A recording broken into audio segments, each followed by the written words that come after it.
Hello, guys, and welcome back to the FPL Duo. We're back for the knee-jerk stream for Gameweek 14. We'll look ahead to, but also discuss Gameweek 13. So I hope everyone's doing well for this Sunday evening. How you doing, Jordan? How's your weekend been? Yeah, it's been very nice, thanks. The football, it's a bit of a mixed bag. I think this game week it's been pretty low scoring. I think it's not very high average, but yeah, I think there's a lot to digest and break apart in the matches that have undergone this weekend. Yeah, definitely. There's quite a bit to talk about, and we'll break it all down and talk about our game week 13, because we were dreading this sort of game week going into it, because we always thought it'd probably be a low scoring week just because of the way all our players are kind of playing against each other. But yeah, let's kick it off anyway with my team, as you guys can see on the screen. Let's start off with the goalkeeper, Areola. Yeah, another game, another non-clean sheet for my goalkeeper. Areola does concede against Burnley in the 2-1 win for West Ham, which is quite frustrating, because since I've brought Areola in, I've not had a single clean sheet, I don't think. And I've not had a clean sheet from my goalkeeper all season, because I had Pickford and then I had Areola, and I've not had a single clean sheet all season, which is a bit annoying, but it is what it is.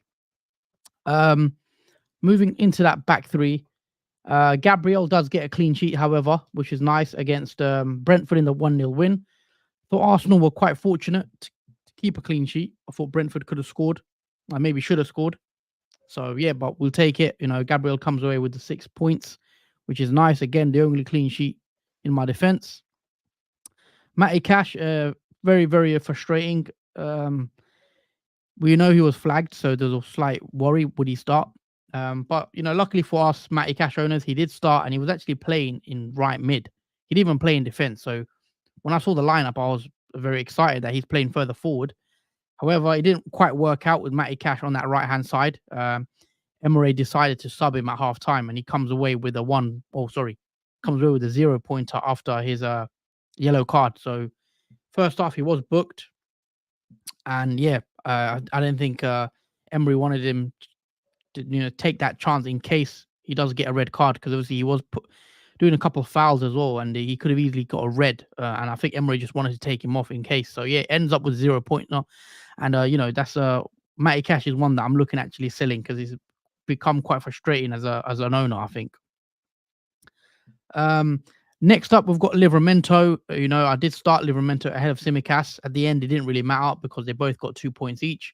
Livramento just played the 90 minutes, I think, in the 4-1 win, the big win for Newcastle against Chelsea at home, which is again one of the surprises maybe of the game week, that 4-1 win. But yeah, Livramento, no clean sheet, but yeah, happy to have him in my team. Yeah, Reece James with the red card in that game as well. Oh yeah, well, I mean, yeah, we could discuss that actually. Obviously, I was talking about Reece James potentially bringing him in for game week for the 15 or 16, and I wanted to see how Reece James does. However, Reece James goes and gets a red card after 2 yellow cards, so he will miss 1 game, I think it is. Reece James. Yeah, I mean, for those that bought Reece James in, it's very unfortunate, I guess, getting that red card. And I won't be bringing him in yet, but I'll see how he does after the red card when he returns. But yeah, that was I watched the highlights, and for Newcastle were brilliant, obviously, and Chelsea going back to what we've seen kind of from Chelsea, which is losing games, but that is I guess, big win for Newcastle.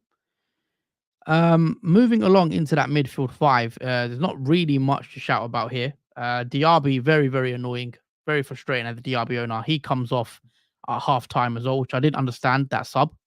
I didn't think Diaby was the worst player on the pitch, but I think Emery wanted to change it up because it wasn't quite working out. So he takes Diaby off at half time along with Matty Cash, and yeah, Diaby comes away with that 1-pointer as well, which frustrating, because I wanted him to stay on in case he could get involved with the goals, because Aston Villa obviously played better in the second half. And Diaby, if he stayed on for another half, maybe could have got something. But yeah, 1 pointer from him. Palmer, on the other hand, blanked against Newcastle. Not really much to say. Palmer was also subbed around the 75th minute mark, straight after the Reece James red card, but that was due to Reece James sending off. So they took Palmer off to go a bit more defensive. Saka carries on, sort of, returning, I guess. Saka does get another assist. A couple of assists in a row now. So again, nice to see Saka pick up an assist for the cross for the 88th or 89th minute winner for Havertz. A big win for Arsenal in a difficult ground. And I think Saka also got the 2 bonus points, which was, again, quite nice to see. Moving on to probably the most frustrating player of today, and that is Son. After, whoever didn't watch that game, he basically had 3 goals, disallowed. I mean, what did you make of that? Anyway, you watched the game, like that was crazy. Yeah, I mean, it was pretty unlucky that Son didn't score in that game. It's difficult though, because Aston Villa play a really good line in defence where they can catch obviously people out in the offside trap. But yeah, it's still, I would be frustrated. Well, I am frustrated as well as a Son owner. I think that's actually maybe more convinced of getting rid of Son now after that, especially when he has Man City next. I felt like in that game, Spurs looked pretty good at the start, but as the game went on, they sort of dropped down and started to feel tired. And obviously, these players, there's not many on the bench that Postecoglou can replace them with. So yeah, it was pretty much a knackered Spurs in the second half of that game, and yeah, it was just unfortunate that Son couldn't even get at least 1 goal, because all of them, he literally, all the chances he had were either misplaced or, as we said, offside. Yeah, for sure. I mean, that game was Spurs started off great. They could have been 2-3 up. The way the chances they had, Spurs, they probably should have been. And at the end, obviously, they went on to rue their missed chances because Villa come away with the 3 points. But I think Son, yeah, he should have scored. He could have easily scored. I think it's quite unlucky for those that captained him, because there was a few of you that did go Son captain, which I'd be annoyed. He could have easily had a couple of goals. But yeah, we'll speak about Son, I guess, later on the stream, in the second part of the video. But yeah, very frustrating for all round for Son owners and even Son captainers. Moving on to Salah. Again, another assist for Salah for the goal against Man City. Obviously, Trent scoring that lovely finish. Salah just lays it off. Trent takes a nice touch, puts in the bottom corner. And yeah, another return for Mo Salah. Moving up top, we've got Watkins, who again was quite frustrating because I think he could have easily had more points. Now, Watkins did score. He also had another disallowed goal just by literally inches. Could have easily been another goal. He also annoyingly went and got booked. He was on for 2 or 3 bonus points, but then after that booking he got, he went out the bonus points. So that is frustrating that he didn't get any bonus. So it's just a 5 points for him. Yeah, he was on for an 8-pointer until obviously that yellow card came in, and it got taken off of him. Yeah, that was very annoying again. Yeah, very, very annoying. But yeah, he carries on returning, I guess, with Watkins, and he's done well so far this season. He's been pretty reliable in front of goal for our teams since I've brought him in. And then finally, my captain, that is Haaland. Haaland did score against Liverpool to put, in that game. He scored the first goal of the game to put Man City 1-0 up. He also, I believe, got, was it 2 bonus? Sorry, 1 bonus point you got. So yeah, 7 points he comes away with. So he did just outscore Salah slightly. So yeah, he was the right captaincy pick for my team this week. And he comes away with a 14 pointer because obviously he's my captain. So yeah, not really much to go on to Haaland. He could have had maybe another goal. He had a nice header right at the end where you just inches wide, like sort of through the post. But yeah, 14 pointer for Haaland. It's quite what we expected. We all said he'd probably get a goal. So yeah, kind of happy I went Haaland captaincy. Obviously, Saka did outscore him. For those that went Saka by a point. But yeah, moving on to the bench, not really much to discuss. Strakoshka, Archer, Simicast, Taylor, all of them blank. And all in all, it's been a pretty pretty bad game week, I say. Even though I got a green arrow, it's been made worse after that Man United game. So I believe I had about 100k green arrow. But then after that Man United game, the green arrow has become a bit smaller. So I think my green arrow is only like 40k green arrow, I believe. So my old rank was 1.3 million. Now it's 1.2. So well 1,268,000. So it's not really gone up by much at all. And yeah, but at least it's a green arrow, I guess. I'm just looking at the FPL website, guys. Sorry. And my safety is 48, and I've got 48. So just on a green arrow by the skin of my teeth, sort of. But that could change, I guess, if Wolves and Fulham tomorrow, if there's players there that could ruin my rank. But I've just about got a green arrow, not a big one at all. But yeah, 48 points all out for my team this week. And moving into game week 14, there is a few things I want to fix up with my team, especially I think in that midfield and maybe even defense. We'll have to see, because I do have 2 free transfers after I did roll in game week 13. But yeah, let's move on to your team, Jordan. Talk us through how your game week 13 has gone as well, and yeah, let us know what your feelings on your game week. Yeah, this team has a bit of a roller coaster difference, but yeah, we'll start off with Areola in goal. So yeah, no clean sheet for Areola again. Burnley did get a penalty in that game, which was annoying, because otherwise, without that penalty, I think West Ham could have had a clean sheet, and I think at last Areola could have had a clean sheet, but no, it wasn't to be. And he didn't save the penalty, but he did make 4 saves, so he at least got a point for making at least 3. So I guess that's something again. Areola does return with save points, so I guess that counts for something, especially when defenders and goalkeepers aren't really keeping clean sheets at this current moment in fantasy. But yeah, only 3 points for Areola from that game. I think West Ham also lacked attack from not having Antonio, and also the absence of Bowen in that game. So yeah, it was pretty flat. But it was a good win for West Ham, just considering they didn't have Bowen or Antonio in that game. Moving on to the defense. So there is no clean sheet. As I said before the deadline stream, I didn't expect a clean sheet from any of my defenders. And yeah, it came into fruition. So Tsimikas, that was a draw against Man City in that 1-1. Very cagey game, I think. I think because it was an early kickoff as well, it felt a little bit lethargic, especially after it's the first game after the international break as well, and early kickoff in combination, it made it feel like it wasn't match, not as exciting as we all hoped it to be. But yeah, it was an important win. Important draw, I think, for Liverpool. I think they'll be glad for all Liverpool fans out there that they managed to get a point away from the Etihad. Yeah, for sure. Definitely. But moving on to Luca Dean. Now, this is one of my frustrating things, because I feel like Luca Dean has been very unlucky. And in particular, I think he was very unlucky in this game, because there was the first incident was when Luca Dean crossed it over to Watkins in the box, and it was ruled off offside.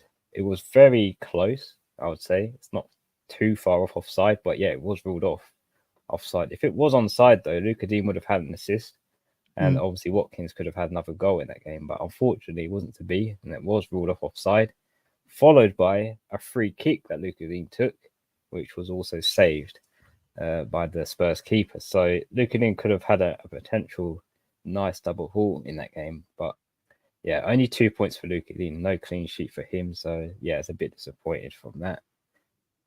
Moving on to Trippier, and despite Newcastle winning 4-1, Chelsea still managed to score. It was a nice goal from Sterling, a nice long range goal.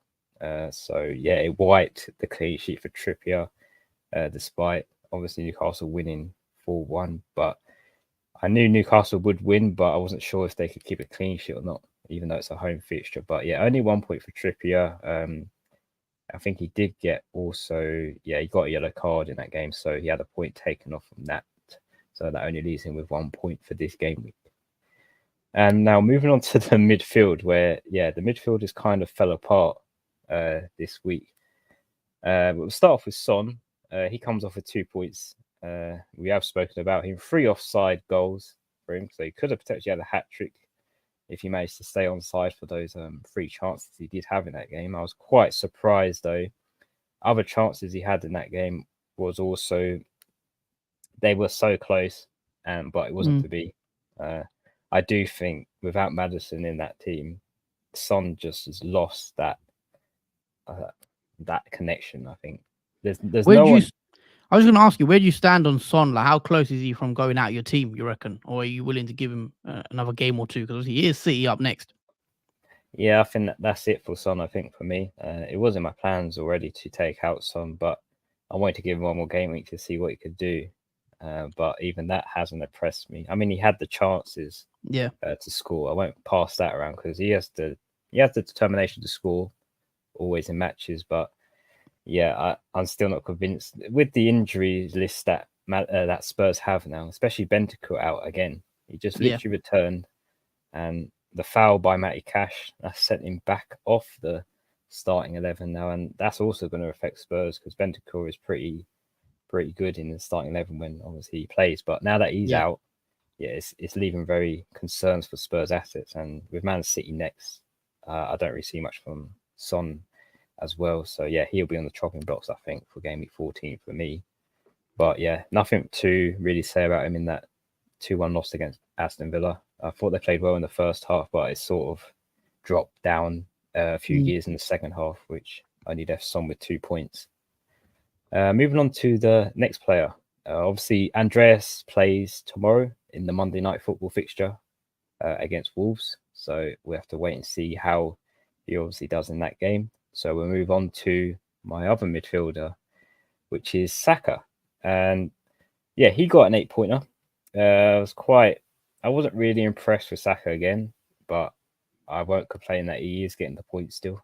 He got an assist, the clean sheet point, and a bonus too. So in that 1-0 win over Brentford. So I guess that's something, I guess. I was a bit contemplating taking Saka out down the line, but I think as long as he's still returning something, whether it's if he's not scoring, if he's still getting assists, then I think he's still a keeper in terms of Arsenal assets, because that was a tough game against Brentford. And yes, moving on to obviously the front three. So we've got Watkins, who's on the 5-pointer. Yeah, he did manage to score, but he also got the yellow card that you've spoken about, which made him not get the 8 points that we all hoped he would get because of that bonus free. So yeah, it was a bit disappointing that he got that yellow card, but he did score, which I'm quite happy to see, especially against Spurs. I didn't think he would get any result from that, but yeah, a very important win, I think, for Aston Villa. Moves them into the top 5. Top 4? In the top 4 in the Premier League table. So yeah, they're doing really well underneath Emery. Now moving on to the other 2 forwards, Alvarez and his teammate Haaland. So Alvarez, to start off with him, he comes off with only 2 points.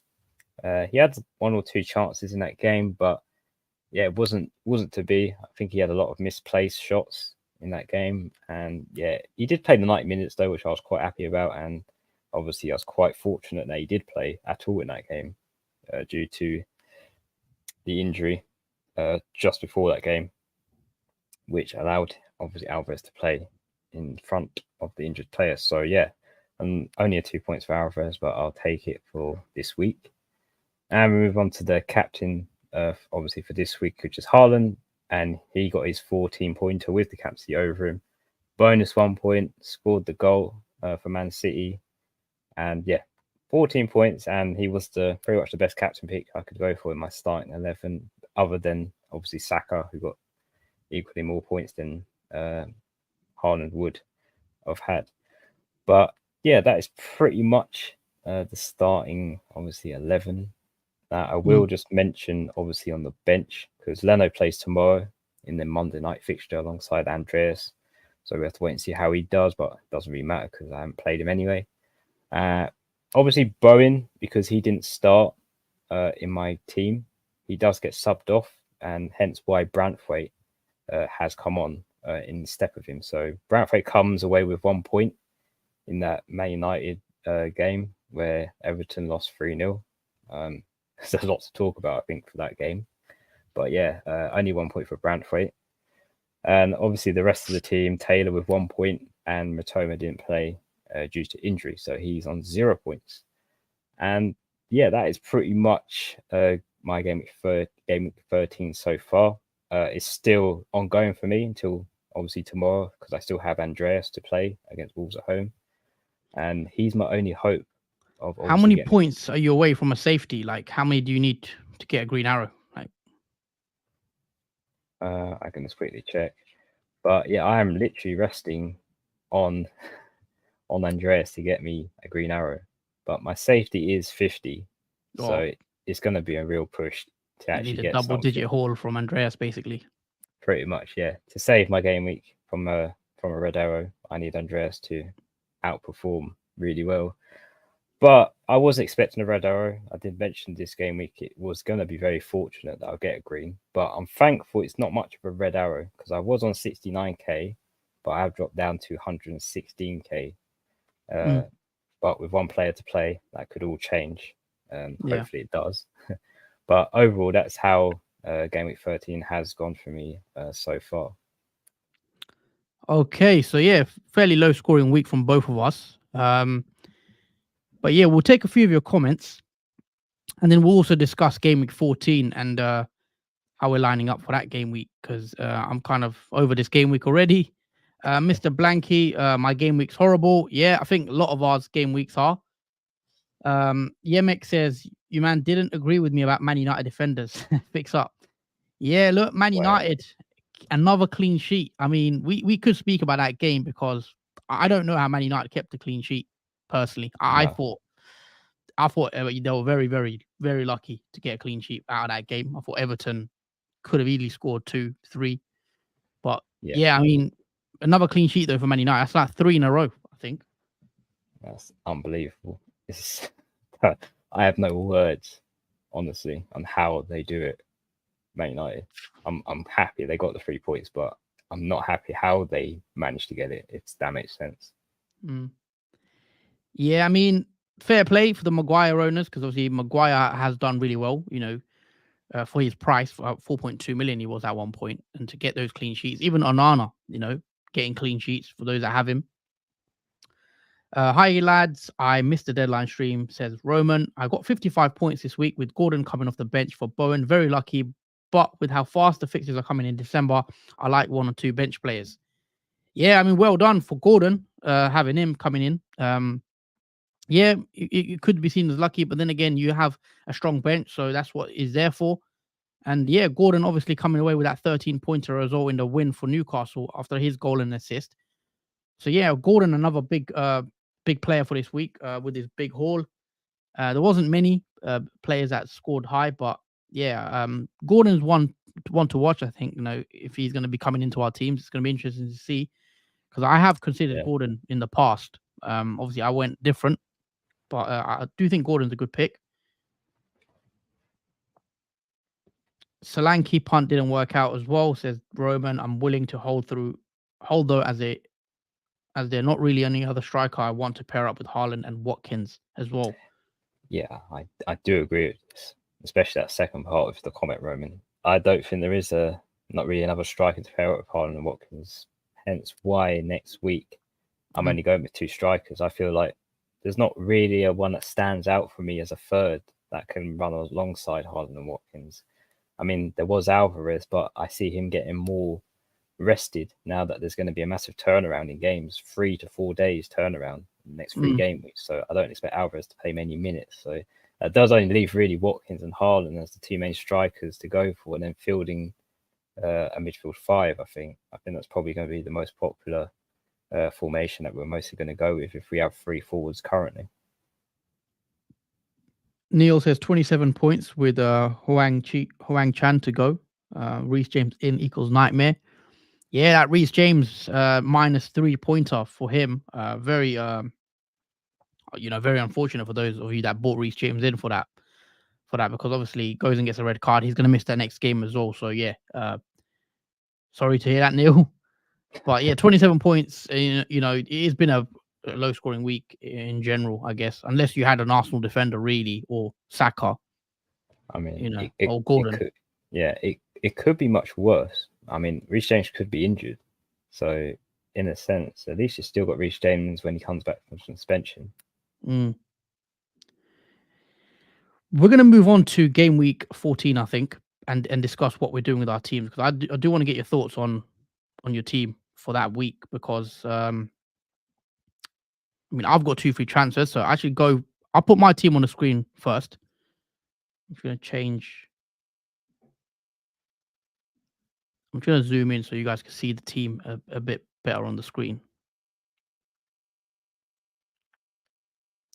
Is that fine? Yep. Okay, cool. So this is what my team looks like for game week 14. So in goal, I've got Areola, who's got Palace again. I'm just going to play him. Back 3 of Cash, Gabriel, and Simicas. They've all got decent fixtures. Simicas has Wolves at home. Gabriel is a home fixture as well. I'll keep him for that. Cash, on the other hand, is annoying because, you know, we saw him be subbed off at half time, but it is Bournemouth away, so I might just keep him because I don't think I don't need to rush him out. Moving into that midfield 5, I've got Saka, Diaby, Son, Palmer, Salah, and up front, obviously Watkins and Haaland. I'll just take Neil's comment here. Will you keep Diaby? Haas, he was poor today and subbed off. Yeah, Diaby is the one I'm looking at definitely as the one to remove from my team, because as you guys saw the game, you know, he was subbed off at half time. He wasn't great, but to be fair, I thought no Aston Villa player really in midfield was great anyway. He could have subbed a few of them. So yeah, I didn't quite understand why Diaby came off. I hoped, like, you know, he was going to get a few more minutes, but it wasn't to be. But yeah, definitely Diaby, I'm looking at taking him out of my team, even though he's got a nice fixture against Bournemouth away, which you could be tempted to just keep him for one more week and then get rid of him. But the problem is I want Brian Mbeumo, and Mbeumo has Luton at home for his next game, and I really want him for that fixture. So the only way to bring Mbeumo into my team, you know, is really if I sell Diaby. I could sell Son, who's got Man City away, but I don't know. I mean, I know I've got your thoughts on Son. You're looking to sell him. I'm still not lost complete faith in Son, if I'm being honest. I like the fact that he got the chances, and I like the fact that he's getting opportunities to score compared to a player like Saka, who's nowhere near the box, not getting opportunities to score, compared to Son, who is. And on the other hand, you know, you could look at it in a positive way and think, you know, if those chances went in against, you know, today, if he goes and scores 1 or 2 of those goals, we are keeping him. So for me, I'm actually willing to keep Son a bit longer before I get rid of him. I still think he gets chances in matches. Whether he takes them again, I'm willing to give him a bit more time in the team. But that's the reason why I don't really want to sell Son. I think in your position, you can afford to keep him because a lot of people will want to get rid of him to bring Salah in, as in, for example, me. I'm on the Salah owner, so the only easy way to bring him in is getting rid of Son. So I think in those positions, that's how we're getting rid of Son, is by funding it to get to Salah. But if you've already got Salah, then you don't really need a purpose to bring Son in, because, well, you don't need a purpose to sell them because you can afford other players in your team around them. And if you can afford them, then there's no reason in being to downgrade Son if you feel like he is still obviously going to get some goals in matches and obviously get those chances like he did in that game earlier on today. Yeah, I think with Son, it's an interesting one, because there are a lot of people that have lost patience sort of after today. I'm not ready to go there yet. I think I've lost patience with Diaby, though. Even though the fixture is nice, Bournemouth, I just don't think he's getting involved enough for me in the attacking phases. So I think it's an easy sell for me, especially with the 15 and 16 when he plays Man City and Arsenal. I think Diaby to Mbeumo is 100% pretty much happening. I think that move is pretty certain. So Mbeumo for Diaby, and then I'll have one more free transfer. I might roll the other one and then play the rest of the team because I like Salah, Palmer. Son is not the greatest fixture, but I think I might just keep him for a bit longer. I don't want to sell Saka before Wolves. I could do Matty cash out. I have looked at cash out to someone like Saliba and having double Arsenal defense. But at the moment, right now, I'm thinking of Diaby to Mbumo and roll the second transfer and have 2 free transfers for game week 15. I've got a question. Have you considered, now this is probably crazy that I'm saying this, but have you considered the Man United defender like Harry Maguire or even a Luke Shaw, who's now returned back into the team from being out injured for so long? I feel like even though Man United weren't the best at the back, they were slightly more better, obviously with Luke Shaw back in the team. It did look a bit wary at times. I mean, you know what I thought? I think Everton completely, I don't know how they didn't score, basically. I think Man United's clean sheet is very, very, very lucky. Like, that's the only way I'll put it. I think when I was watching that game, I was just surprised at how are they keeping a clean sheet. There was I think Mino, the youngster, he cleared a shot off the line. I think just poor finishing, couple of headers straight at Onana. Now, Everton actually had more shots on target than Man United. I think Man United had 3 shots on target, 3 goals. So they're all clinical in front of goal, to be fair, Man United. Obviously getting that pen as well. Obviously Garnacho scores a worldie that, you can't really do anything about. But going the other way, I thought Man United still are suspect defensively. And when I look at Man United's fixtures, I think we've missed out on Man United. I think the time to get him in was in game week 8 and then have them for those couple of fixtures. You see, when you look at Man United, their fixture run, the nice one was from game week 11 sort of ish, or sorry, even game week 8. They beat Brentford 2-1. Then they had Sheffield. They lost to Man City, but then after that, they had 3 nice games: Fulham, Luton, Everton, and that was 3 clean sheets in a row. When you take a look at their fixtures now, Newcastle, I don't see them keeping a clean sheet at Newcastle away. I don't really see a clean sheet against Chelsea. Bournemouth, possibly. Liverpool, I don't see a clean sheet against Liverpool. West Ham, Villa, I think we may have missed a boat on a Man United defense, in my opinion. But what about you, though? Are you considering it still with the tougher fixtures? Well, I'm thinking in the sense of we're going to need bench players, I think, for these upcoming game weeks because it's going to be a fast turnaround of games. You've also got Champions League in between as well for many teams. And at the prices that we have defenders at, for example, if we've got Trippier in our team at 6.8 million, would you rather have a player at 4.3, even though that player doesn't keep a clean sheet? Let's bear in mind, this game week, there's only been 2 clean sheets. And that's from Arsenal, and the other one's from Man United. Everyone else has conceded, and their clean sheet has been wiped. And so far this season, we've not seen many clean sheets that have been consistently coming from a team. I think the most we've seen consistently is really Arsenal, who have scored, and Man United, surprisingly. So in that sense, I don't think it's really that necessary we consider, obviously, expensive defenders and perhaps go for cheaper ones, as instead of playing them, have them as backup on the bench.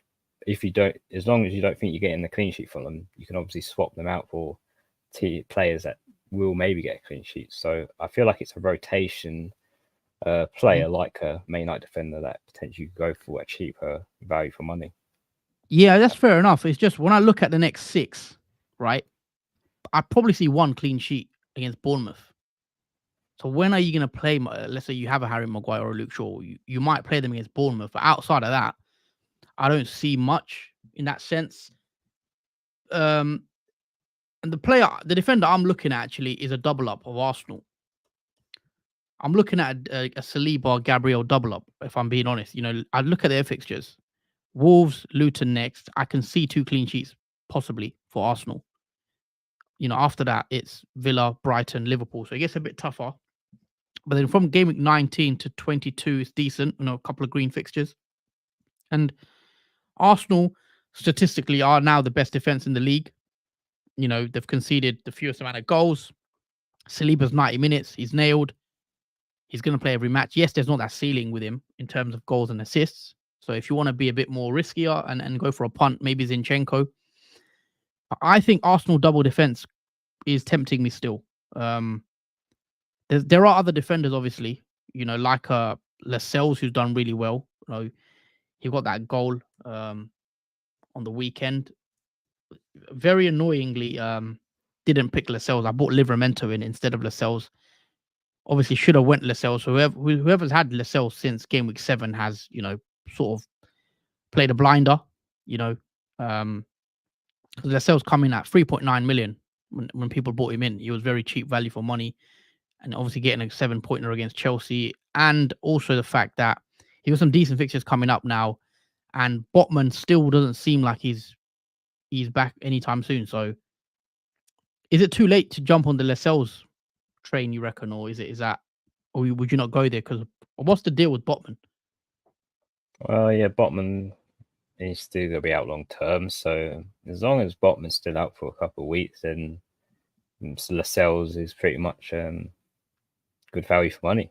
I mean, so far he's been really good if you've kept him for this entire time. Well, the entire time when obviously Botman was out injured up to this moment, because he has rewarded you with a lot of points. And at 3.9 million, as the price he was at, that is literally the best money you can save in a player, especially in defence.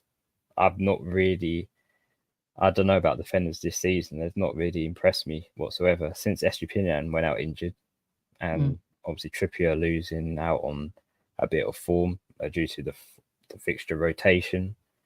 I've not really been impressed with any defenders, and I'm spending less, I think, attention on my defenders, and I think putting more of the money into the midfield and the forwards, I think, because the defenders this season haven't been great. There's a lot of clean sheets that are not happening this season, and as long as that's continuing, I don't think it really matters what defenders really have, unless we keep the ones that are keeping the clean sheets, and that's really Arsenal at the moment.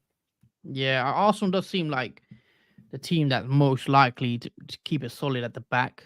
But yeah, defense is something that I am looking at as well. So let's just go with what I said earlier. So if I take DRB out, I think Mbumo, who's got Luton, is one I'm looking at. I think that will happen for sure. 6.9 million now.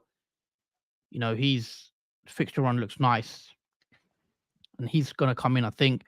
And the other one I could do is cash out. That gives me 5.8 million. I could do Saliba in. Or play cash and have the double Arsenal defense when they've got Wolves and then Luton away after that. So it could pay off, double Arsenal defense. It's not that template having that. So it could help me climb the rank. So maybe something like this, or I save one of them. I think that's the way I'm looking at going. But also for game week 15, that's when I could maybe Son longer term. If Bowen's back, then Bowen's fixtures are really nice, aren't they, as well? So what's the deal with Bowen? Yeah, I think with Bowen, he should be fine. I think it was just precautionary from his injury, which was obviously his knee, I think. Knee injury. I think that was just precautionary, really. I think he just needed the rest to recover fully from that game. Obviously, he's got Crystal Palace at home next, which I expect to play in. And as a Bowen owner, I don't think I'll be taking Bowen out, especially with the fixtures he has, because he has a nice run of fixtures pretty much up until, let's say, game week 22. I mean, the hardest fixture he plays from now till 22 is Arsenal away in game week 19. Apart from that, they're either grey or green fixtures until obviously he plays Man United and Arsenal in 23 and 24. So, yeah, long term, Bowen could be a nice, decent option to go for. And yeah, hopefully he should be fit and ready to go for those fixtures. Yeah, because if Bowen's fit, then I'm looking at bringing him in as well. I did want Bowen. Bowen was my transfer in this week if he was fit, and obviously he went and got injured. So I would have taken DRB out this week. But yeah, let us know, guys, what you think of our moves. DRB and cash out for Saliba and Mbeumo. But do I just play cash? He's got Bournemouth and go for it, give him one more chance, and then bring Saliba in the week after when he's got Luton? I don't know. Let's see how Wolves do tomorrow, because if Wolves look good, maybe I decide to just keep cash for one more week and avoid the double Arsenal defense. Who else then in defense can we look at? I mean, we know Trippier is one that you've got. Yeah. Talk us through Trippier, because I am actually looking at bringing him in later down the line, possibly. Well, I think when the fixtures do swing back to being more comfortable for Newcastle, then Trippier is pretty much going to be back on the score sheet, because with the hard fixtures he's had to go with, pretty much he has obviously blanked. I was surprised in the Bournemouth one, Game Week 12, where Newcastle lost 2-0. Very weird, that one. But again, he did get a clean sheet against Arsenal at home in Game Week 11, which was surprising. And double haul in Game Week 9 against Crystal Palace, and a double haul against Burnley in Game Week 7. So, yeah, with Everton in Game Week 15, I see a clean sheet there. Spurs away, maybe not. Fulham at home, I see a clean sheet again. Luton away, another clean sheet, and Nottingham Forest at home. So I see 3 or 4 clean sheets, I think, in the next couple of game weeks. I mean, I don't know what I'll expect from Man United game. It's a home fixture for Newcastle, so maybe we see a clean sheet from there. I mean, Chelsea only scored 1 against Newcastle in their home ground, so maybe we see 1 against Man United. But yeah, with the fixtures changing, I think slightly for Trippier, I think he becomes more of a appealing defender option to go for, especially when all other defenders are not keeping clean sheets. But we have to consider the price as well, because Trippier is expensive, and it's only worth bringing him in if he's getting clean sheets and also the attacking returns at that price. I'm seeing a lot of shouts for Porro from Alex, from Roman as well, saying I really like the look of going back to Porro or Udogie, especially after City with Romero back. I mean, let's take a look at Porro, because he does seem like the one you'd go for over Udogie. However, we know Spurs have actually just lost 3 games in a row now, so they're not looking too good right now. However, Porro has back-to-back assists in the last 2 matches against Wolves and Villa. So if I was to get one of them, it will probably be Porro. Taking a look at their fixtures, it's not too bad. Man City, okay, that's a tough one. But after that, it's West Ham. Newcastle's difficult. But then it's Forest, Everton, Brighton, Bournemouth, Man United, Brentford, Everton. If Spurs can get some of the defenders back, like a Romero, which he's back soon, obviously, because after suspension, maybe I wouldn't rule it out completely. A 5.3 million, he's fairly cheap. And if we can't get to a Trippier, then Porro isn't the worst player to own, I don't think. Obviously higher upside than a Saliba, because Saliba, he may not get you the goals with the attacking returns. It's just you're just banking on clean sheets. How many clean sheets do you actually see for Arsenal as well, though? Compare it to a Porro. Would you go with the Porro with the upside of of an assist, or would you think Arsenal defender is where you'd be going? I think I'll still go with an Arsenal defender. Even though attacking returns are nice for a defender to get, but at the same time, if I see clean sheets for a player like Saliba for Arsenal, then I think I'll be more convinced going with a defender that is keeping clean sheets, because as I've said, there aren't many teams keeping clean sheets this season, and it's very hard to pick ones that are. So I think for that sense, I think it's definitely valuable for like a Arsenal defender to go for, because they are keeping those clean sheets. Yeah, Tricky Trees with the comment, smash the like, folks. Yeah, please, guys, if you are enjoying the stream, if you are here watching, please do smash the like button. That's all we really ask for. It just helps us out massively. So hit the like, hit that subscribe button as well. We're very close to 1,000 subscribers as well. So do us the honors, guys, and help us out. Jordan, moving to your team, though, just show us your boss team for game week 14. Okay, so yeah, this is how the Game Week 14 team looks like. So we've got Areola in goal. In defence, we've got Tsimikas, Luka Dean, and Trippier. In the midfield 4, we've got Andreas, Son, Bowen, and Saka. And up front, we've got Alvarez, Watkins, and Haaland. And yeah, the midfield is looking a bit weak, if I'm honest. And hopefully Bowen's fine. Obviously for the Crystal Palace at home fixture. Now, Andreas in that midfield don't look good at all. And that will be, well, I have to see what I have to do with that, because I was hoping Matoma would be fine, but he is expected back, I think, 3rd of December. He is flagged red with a knock. So, yeah, I don't know what. I am in a bit of a predicament because of that, because I was not anticipating Mitoma being injured, because he's a valuable spot in my midfield. Otherwise, I've only Surely got you've 3 got to take Matoma out at this point. That's the thing. I want to bring Salah in Game Week 14. I can't keep taking players out and stopping myself from bringing Salah in. This is where I've got the red arrow from for this week. Salah is literally my killer yet again. That assist, those 5 points, have cost me literally a green arrow again. And I feel like this game week, if I don't have Salah again, he's got Fulham at home. Are you getting Salah in, or are you going without him, or what's the plan on Salah? Because you've somehow gone without him for a while, all season pretty much. You've done pretty well to go without Salah. But how are you going to fit him in, and are you doing it this week? What's your transfer plans if you could show us just with a tinker? Yeah, I'll go to my transfer page. And yeah, I got 2 free transfers because I rolled this week. But yeah, here's the plan. So yeah, I'm taking out Alvarez and downgrading him to Archer, so that I can afford to bring Salah in by taking Son out, who's my second free transfer, and obviously bringing the main man in, Salah, into my team.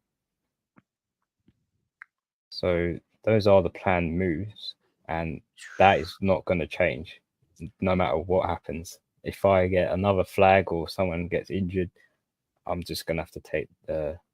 So you're going to play Andreas v Liverpool, I'm guessing, or what's the plan? Who are you playing?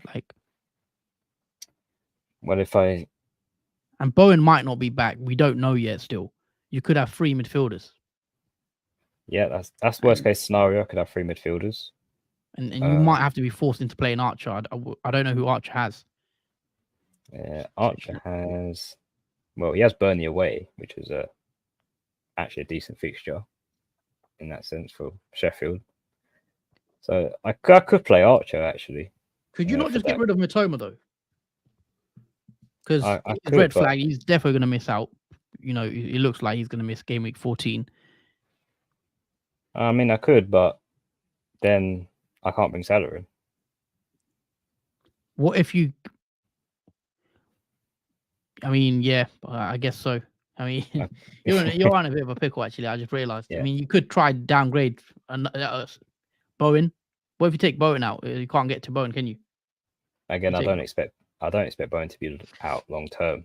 So if I get rid of him out for a game week and he's back for, I don't know, Crystal Palace, or even not that one, if he's back for the Spurs one away, not a great fixture for Bowen, but he can score in games. We have seen him score where West Ham have lost.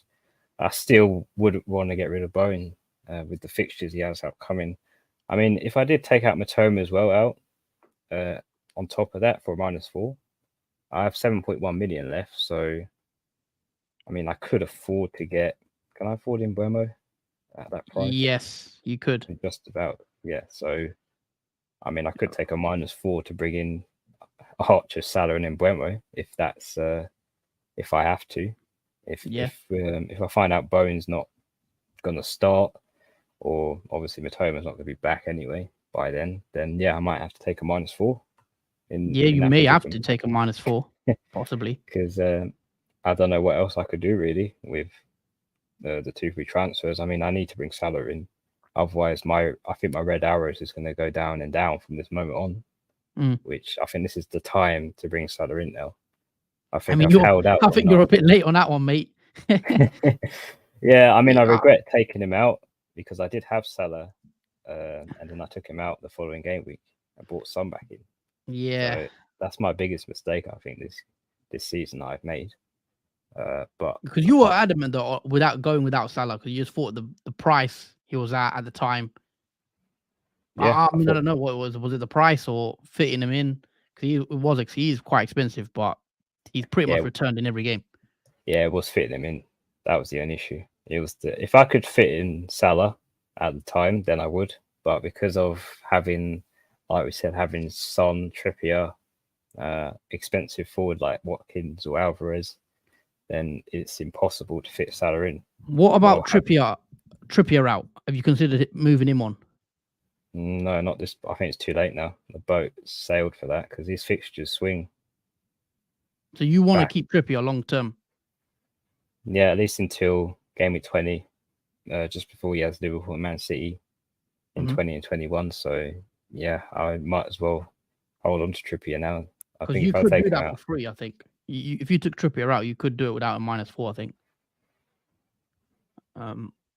If you downgraded Trippier to a cheap defender like a Lascelles. What instead of? If you reset your team, Trippier to Lascelles,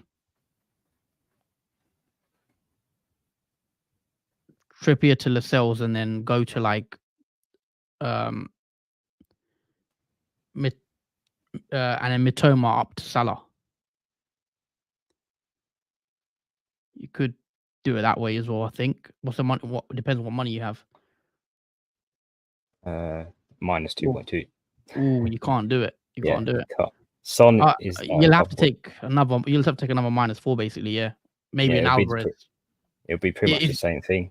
Yeah, it depends if you want to keep Son, Trippier, or even Alvarez, because you could do a -4 for Alvarez to Archer, and then get the money that way. If you still want to keep Son, but I know you're not keen on keeping Son. No, I'm not keen on keeping Son. I think between Salah and Son, I think I prefer Salah, because well, you can see why. I mean, Salah is outscoring Son most of the game weeks, and I feel like that will continue. I think because that's why he's worth 30 million, Salah. Yeah, I mean, we'll see when we come closer to the deadline what you actually decide to do. I'm pretty set on Mbeumo coming in. I just think that Luton fixture, I'd want him for that game, and we know he's on pens as well.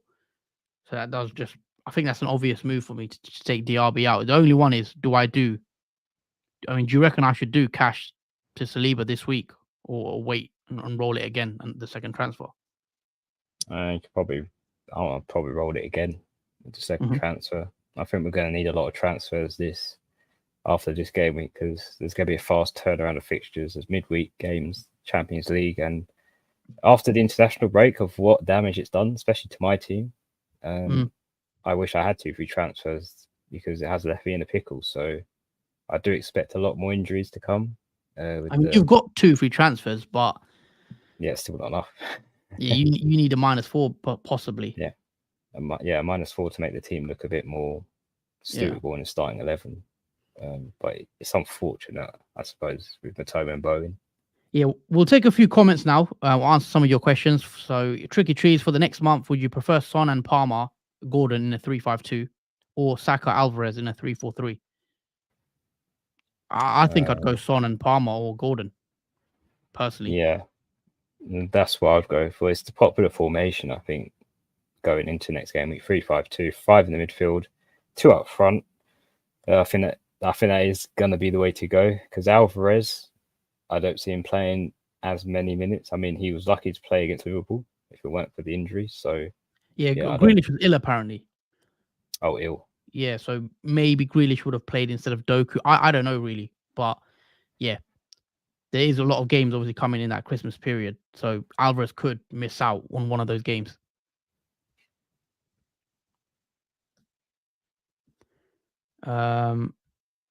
We've got a few more comments coming in. Play Gordon against Man United or Solanke v Villa. I think I'd play Gordon. Yeah, I'll play Gordon against Man United. Why not? I think you can have a good time there. Yeah, I still think Gordon is a good pick, guys. I was considering Gordon on my Game Week 10 wildcard, so Gordon. Yeah. I like the looks of Isak or Gordon, I think, because the absence of Wilson, it makes it easier to pick attacking Newcastle players, because there's no rotation between Isak and Wilson at the moment. So other than that, you've got Gordon and Isak, which I think are going to be, well, they would be popular picks for me, I think. Yeah. I mean, Gordon's, who'd you sell, though, to bring him in? Because the midfield slots, they are a bit precious. Gordon coming off that 13-pointer. You know, people have Salah, you know, Saka. Some people have Palmer and Buemo, Son. You know, probably Matoma. A lot of people have Matoma still, so I think it would make it easier to get rid of him and bring Gordon in cheap as well. Yeah, you could take a punt on Gordon. Yeah, I've thought about Gordon because he's, I believe 5.8 million, so he could be a decent pick to go for in midfield. I'm just looking at the price rise situation because that's a comment here as well from Roman. Who's rising in price tonight? So as of now, Saliba and Mbumo and Gordon, those are the three apparently predicted to rise. And the two of them are the players I want, Saliba and Mbumo. I don't normally go early, but I may go early, guys. Just letting you guys know. If I do go early, I'll probably tweet it out because I want the team value. I don't know people say don't go early, but those people just want you guys to have bad team value, I think. So yeah, I might go early if I feel like I'll be locked out of the move. So yeah. It does depend. If you need to do it because you won't probably have enough to fund it at the time when obviously you do it in the deadline stream, then yeah, it's important that you do catch players out before they rise in price because it could be the difference between bringing that player in or not.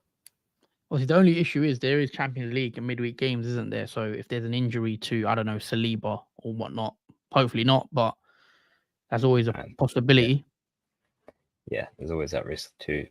And I do expect a lot of injuries to come flooding in. Yeah, I think we may need a bench. Who knows? Because see, it's Christmas period, a lot of games, fatigue, rotation, injuries. Yeah, it's gonna be a lot of, I think, early substitutions because now that managers can have 5 in games now, I feel like there's gonna be a lot of early substitutions of players that need the rest. So yeah, I think we do need a strong team bench. Christian, Ashley, Son out for Saka. I have Gordon already, so I got like 13 points. I don't know. We have differing views on Son. Obviously, you want him gone at your team. No, yeah, absolutely. Yeah, I'm still not willing to sell Son yet. I want to give him a bit more time before I look to get rid of him. So I'm keeping Son. I think I'm pretty 90% sure I'll keep him. Dropping in price, Neto, Reed, Foster, Varane, Anderson, Gakpo, Mount, apparently so. No one really worth mentioning because none of these players are really that popular.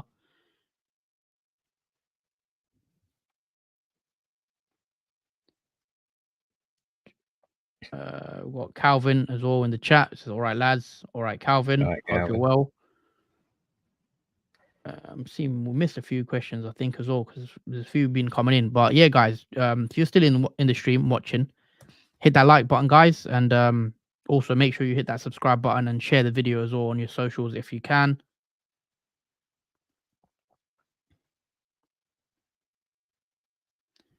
Just trying to see what I missed. I think I missed this comment from Drew. I'm thinking Cash and Diaby for Gabriel and Mbumo. I currently have Cash, Simicas, Gurhi, Kufal, Taylor, and midfield I have Gordon, Saka, Salah, Son, Diaby. Yeah, I like Gabriel and Mbumo. I mean, I'm looking at bringing Mbumo in myself. The Luton fixture is nice. And yeah, as Neil says, Mbumo, we've just checked. Yeah, Mbumo looks like he could rise tonight, so I may have to do it early.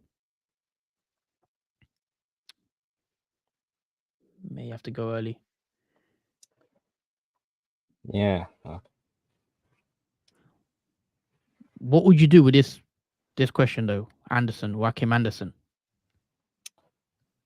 Well, what would you? I'd probably just keep him now. I think if you got Anderson in, Crystal Palace though, I mean they lost to Luton, which was quite a shock. I think no one anticipated that happening, and yeah, Crystal Palace have been quite poor. I mean, they've lost 4 of their last 5 matches. Yeah, the only one they've won is Burnley in that 2-0 win, which was a clean sheet for obviously Anderson. But yeah, I think the fixtures are not great either. Yeah, if I'm honest. I'd sell him personally. Yeah, I mean, 5.2 million is not really worth it. I think for the value, the way Palace are playing as well. You know, that's a big loss, I think, to Luton. Yeah, and I think Eze also got injured and had to come off in that game, so that's even more bad news for Crystal Palace.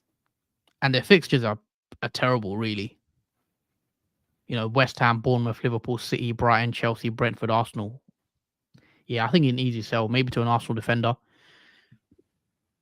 maybe to someone like a Saliba or a Gabriel, even someone like Porro. I think I'd rather go for a Tottenham defender, even though Tottenham are losing games. But there is that attacking threat with Anderson. There's not really much of that in that sense. I'm surprised at how many price rises Anderson's had, because you bought him at 4.7 million and he's now 5.2. Yeah, it's because he's got a couple of goals this season. I mean, he scored against Brentford and he scored against Man United as well. So he does have some attacking returns, but in terms of clean sheets,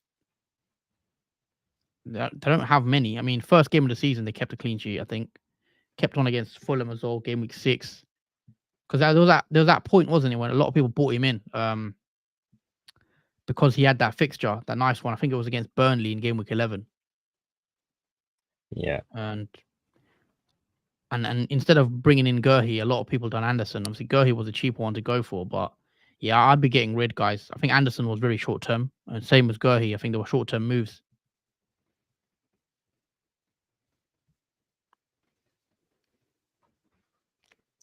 But yeah, game week 14 should be better.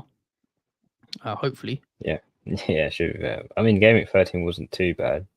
Not as bad as the other dire game week we had, and I think I've forgotten that completely out of my mind. I don't even know which game week that was, but yeah, it's long forgotten. But yeah, this game week hasn't been as bad as first thought. Yeah. Also, just in your team, are you looking at bringing Archer in? Because a forward you could actually look at is Wood at Forest, 4.9 million. You know, I actually spoke about Wood, I think last stream. He could be like a cheap 4.9 million, I think he is. Instead of saving the money on Archer, what would it be? Like 0.5? Yeah, well, the idea of getting Archer was to save the money because I'm not going to play him with 3 up front because I'd only play Watkins and Haaland, so I would rather go with the cheaper forward option. Because Archer's 4.6, so that saves 0.3 going for him. And then just having him as a bench player, as backup, I think. Chris Wood is probably good at 4.9 as well, and different. Because you could play 3 up front some weeks when Wood's got a decent fixture as well. That's the only other thing I was going to mention. Yeah, that's also a possible shout to go for. I don't know if it's worth having 3 though in these upcoming game weeks. I think 5 in the midfield is the way that's probably going to go. I think for me, I think I need a few more differentials that I need to look at in the midfield instead of going for the template ones. That everyone pretty much has. Yeah, there does seem like a template forming now. I feel like obviously Salah is pretty template now. Saka seems to be obviously highly owned. Even Palmer, a few people bringing Palmer in now. He's at a price rise. And Mbumo is going to be popular, I think. Son still will be, even though obviously there are people looking to sell him. I've seen some transfers out already for Son early, which is surprising, you know. But you know that's FPL, I guess. Yeah, I think it's more the frustration from him scoring 3 offside goals as well. Yeah. I think that did motivate, I think, Beaver to take him out straight after that game, and having a blank on top of that. Yeah, I would annoy a lot of people. I'll take his last question before we probably wrap it up. You know, taking Anderson out, I have 5 million because of the rises I had from 4.7 to 5.2. Would you go for Zinchenko or something else? I already have Gabriel. So defenders under 5 million, basically. Defenders over 5 million. I mean, we have spoken about potentially going for a cheaper Newcastle defender like Lascelles or Livramento, but I wouldn't go Livramento personally. no. I don't know. Lascelles, you could go back to Lascelles. Obviously, if you want a Tottenham defender, Udogie's under 5 million. Obviously, Porro's a bit more expensive. If you want Udogie, I wouldn't bring Udogie in before City though. Yeah, or you could go with double Arsenal, like we have spoken about, going with Saliba and Gabriel together. Yeah, you can't afford it. All right. Can't afford Saliba. He's over 5 mil. Oh yeah, of course. Then in terms of defense, literally, there's no Not much. standout. No, there's no standout whatsoever. Yeah, I mean Reece James could have been a punt, but he's gone and got a red card. Udogie's probably where I would go. I think Zinchenko's over 5 million as well, isn't he? If Zinchenko isn't, yeah, Zinchenko's actually 5 million exactly. So Zinchenko could be worth it, but I am worried with Ben White. You know, he could get a benching around the Christmas period. Zinchenko could miss one game. If you've got a decent bench, then it might not be bad. But I think Tsimikas, if you've not got Tsimikas, I still think he's a good pick, guys. I actually do. I think Fulham next, Sheffield United after that, Palace after that. I thought he was brilliant, actually, Tsimikas, against Man City. I was worried Tsimikas starting against Man City, but I thought he played quite well. And the next 3 for Liverpool look nice. I could see 2 or 3 clean sheets. If Liverpool are serious this season, they should be looking at getting at least 2 clean sheets in the next 3. And then, Tsimikas does have that attacking threat as well, taking set pieces, etc. So Tsimikas, I still think is decent value for money at 4.7 million.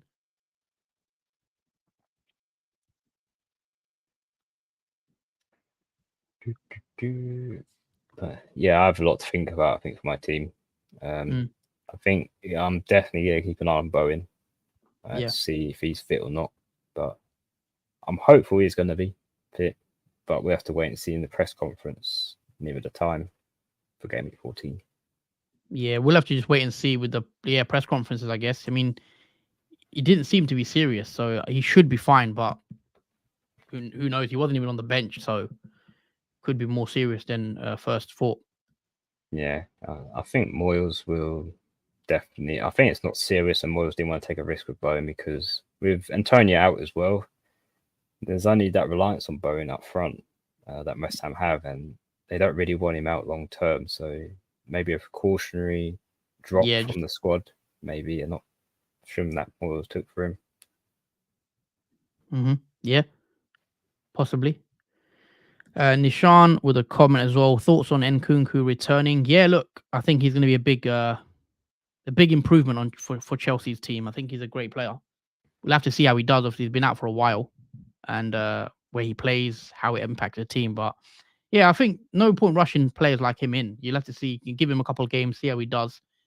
But yeah, it's a big boost for Chelsea for sure.